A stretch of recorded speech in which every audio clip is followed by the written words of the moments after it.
Dit is donderdag 16 Oktober en ons stap hierdie week stadig deur Jesus se woorde in Matteus 11 vers 28. Kom na my toe, almal wat vermoeid en swaar belas is, en ek sal julle rus gee. Vandag gerus ons by, kom na my toe, almal wat vermoeid en swaar belas is.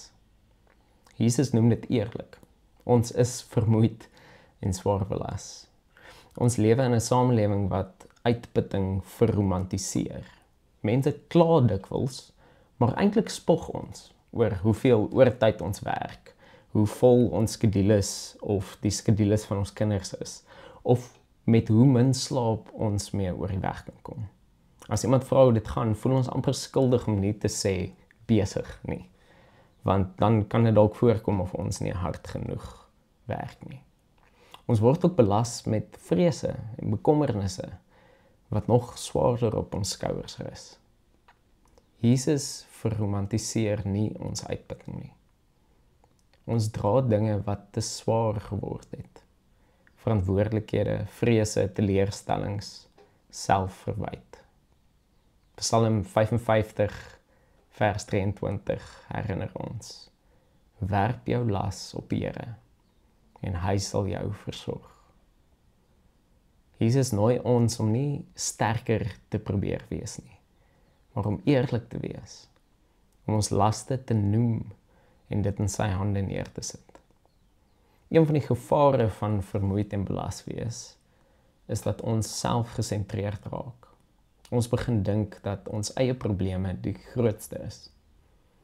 En een van die beste maniere om jou eie gemoed te lig, is om iets te doen vir iemand anders wat oorlaai en onderdruk is. Die uitnodiging van Jesus nooi ons ook om rondom ons te kyk na ander wat dalk nog meer vermoeid en belas is as ons. Jesus se uitnodiging is vir almal, maar in besonder aan die mense wat die meeste onderdruk, vermoeid en belas is. Wat is een las wat jy vandag bewustelik vir God kan gee? Iets wat jy nie langer alleen kan dra nie. Noem dit by die naam en gee dit oor. En hoe kan jy vandag help om iemand anders se las ligter te maak? Wie kan jy vandag in gebed aan die Here opdra, wat in besonder Jesus se uitnodiging nodig het? Kom ons bid saam. Here, U sien my las en my moegheid. Ek plaas dit vandag by U voete neer. Leer my om weer asem te haal in U vrede. Help my om ook rondom my te kyk en ander raak te sien wat vermoeid en belas is. Mag U my gebruik om ook hulle las ligter te maak. Amen.